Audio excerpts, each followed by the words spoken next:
يا مساء الخيرات والمسرات على أحلى متابعين. حكايتنا النهاردة عن فيلم جريء جدا من بطولة النجمة نبيلة عبيد والنجمة ماجدة الخطيب. عاوزين تعرفوا هو فيلم ايه وايه قصته، مين أبطاله، ايه تفاصيل الحكاية؟ تعالوا معايا. حكايتنا النهاردة عن فيلم صور ممنوعة، إنتاج سنة 1972.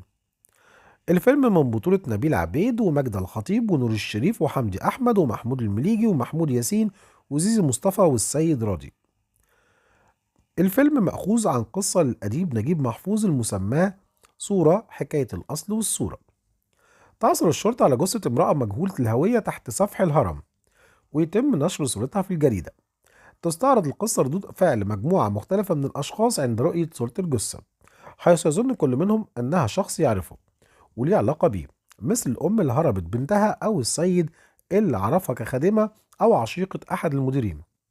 الفيلم بيصور كيف أن نفس الصورة يمكن أن تعكس قصصا متعددة ومختلفة من واقع وحياة كل شخص، والفيلم مليء بالمشاهد الجريئة وعشان كده اتمنع من العرض.